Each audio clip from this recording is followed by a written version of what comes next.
অসমৰ ৰাজ্যৰ বৰ্তমান সময়ত কোনো ধৰণৰ সমস্যা নাই। আমাৰ কেৱল সমস্যা আছে যদি অসমত সেয়া হৈছে মিয়া সমস্যা। মূল্যবৃদ্ধি কিবা সমস্যা নেকি?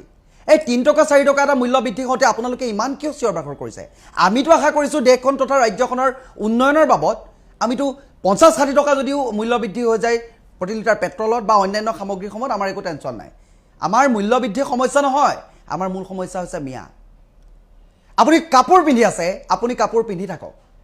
আপোনাৰ গাৰ কাপোৰ যেতিয়া খুলিবলৈ আৰম্ভ কৰিব তেতিয়া কিন্তু আপোনালোকে ৰাজপথত প্ৰতিবাদ কৰিবলৈ ওলাই আহি একো লাভ নহ'ব। আপুনি পিন্ধি থকা কাপোৰযোৰ গাত কিমান দিন থাকিব এই কথাটো আপোনালোকে বৰ্তমান সময়তে ভবাটো অত্যন্ত জৰুৰী। আমাৰ মূল সমস্যা হিচাপে এই হিন্দু মুছলিমৰ ওপৰতে মই কথাটো ক'লোঁ। এই যে মূল্যবৃদ্ধি হ'ব, এই মূল্যবৃদ্ধি কোনো হিন্দু বা মুছলমান বা আঁচনি পোৱাসকল বা কোনোবা দলৰ সমৰ্থক সেইসকলক পৃথকে পৃথকে নিদিয়ে। প্ৰতিজনৰ ওপৰত একেধৰণে এই মূল্যবৃদ্ধিয়ে ভালকৈ মাধমাৰ খুন্দাব। আৰু বৰ্তমান সময়ত দল সংগঠন বিৰোধী সজাগ জনতা লেখক বুদ্ধিজীৱী কোনো নাই।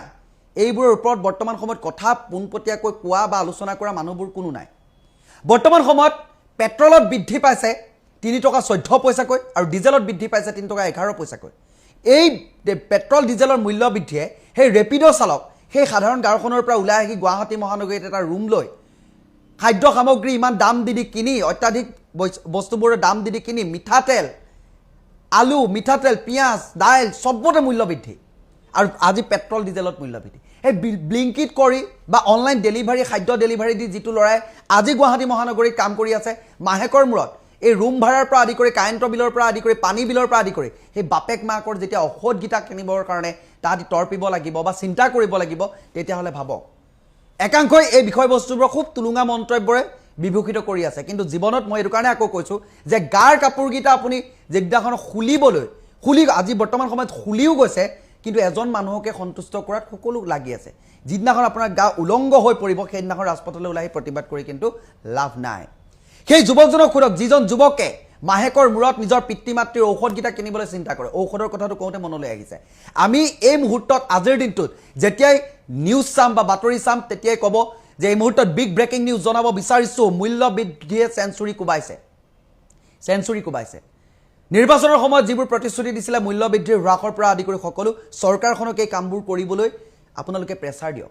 আপুনি কোনোবা এটা দলক সমৰ্থন কৰক, একো ডাঙৰ কথা নহয়, কিন্তু চৰকাৰখনে যেতিয়া কিবা এটা সিদ্ধান্ত ল'ব সৰ্বসাধাৰণ জনতাৰ মূৰত যেতিয়া মাধমাৰ পৰিব সমস্যাৰ সন্মুখীন হ'ব প্ৰতিজনে সেই চৰকাৰখন প্ৰতিজন সাধাৰণ নাগৰিকৰ অৰ্থাৎ অসমবাসী ৰাইজৰ হয়। গতিকে প্ৰতিজন নাগৰিকে বেয়াটোক বেয়া বুলি ক'ব পৰা সাহসকণ ৰাখিব লাগে। সমৰ্থন কৰা মানে আপুনি যে বেয়াটোক যদি আঙুলি টুৱাব নোৱাৰোঁ বুলি ভাবিছে তেতিয়াহ'লে আপুনি মূৰ্খৰ স্বৰ্গত বাস কৰাতকৈ কোনো গুণেই কম নহয়। আপুনি বৰ্তমান সময়ত চাওক কেৱল মাত্ৰ আজি বিগ ব্ৰেকিঙত পেট্ৰল ডিজেলৰ এই শব্দটো দুটাই বেছি স্থান পাইছে কাৰণ এই দুটাৰ লগত আমি দৈনন্দিন জীৱনত ওতঃপ্ৰোতভাৱে জড়িত। ইয়াৰ লগতে যি আমাৰ যি খাদ্য অত্যাৱশ্যকীয় খাদ্য সামগ্ৰীৰ তালিকাত আপুনি গাখীৰ দাইল মিঠাতেল আমুল যি নহওক প্ৰতিটো বস্তুৰ মূল্য বৃদ্ধি হৈছে দুগুণ। এই মূল্য বৃদ্ধিৰ ওপৰতো কাৰো মাত নাই। অত্যন্ত এটা জৰুৰী বস্তু হৈছে আমাৰ খাদ্য বস্ত্ৰ বাসস্থান। কিন্তু বৰ্তমান সময়ত আমাৰ স্বাস্থ্যটোৰ কাৰণে যি চিকিৎসালয়ত মেডিচিনৰ প্ৰয়োজন হয় সেই মেডিচিনত ইমানেই দাম বৃদ্ধি হৈছে এই মেডিচিন কেইটাৰ কথা কোনেও আলোচনা নকৰে। কিয়? বৰ্তমান সময়ত কি বিৰোধী এই দল সংগঠন তেখেতলোক কি বিহু যেনেকৈ বহাগৰ বিহুত কুলি আহে একেবাৰে নিমাত বহুতেতো ভেটি শক্তিশালী কৰিবলৈ লাগি আছে। নিজৰ ভেটিটোৱে যাওঁ হৈছে। স্বাস্থ্যক যদি খাবলৈ নাপায় মানুহে তাৰপাছত আৰু ভেটি মাটি ৰাইজৰ কাম কৰিম কিবা কৰিম এইবোৰ কৰি থাকি কিবা লাভ আছে নেকি? আজিৰ দিনটোত যিটো প্ৰেক্ষাপটত আজিৰ যি চৰ্চা হ'ব লাগিছিলে একো ধৰণৰ চৰ্চা নাই। আৰু বিৰোধী এইটো কাৰণেই অসমত বিৰোধীক আস্থা বিশ্বাসত মানুহে ল'ব পৰা নাই। সেই দিনবোৰৰ কথা মনত আছেনে? কোনোবাই গেছৰ চিলিণ্ডাৰ হাতত লৈ কোনোবাই পিঁয়াজৰ মালা ডিঙিত পিন্ধি কোনোবাই গৰু হৈ হাল টানি যে ৰাজপথত প্ৰতিবাদ কৰিছিলে সেইবোৰ মনত আছে নাই? বৰ্তমান সময়ত প্ৰতিবাদৰ পৰা বহু যোজন দূৰত মানুহবোৰ গুচি গ'ল। কোনোবাই ভয় ভিত্তিতেই হওক বা কোনোবাই দল এটা সমৰ্থন কৰিছোঁ সমৰ্থন কৰা দলটোক যদি মই বিট্ৰে কৰিবলৈ যাওঁ তেতিয়া মোক বেয়া পাব বা মোক আঁচনি কাটিব কিবা কিবি ভয়তেই হওক বিভিন্ন কাৰণত।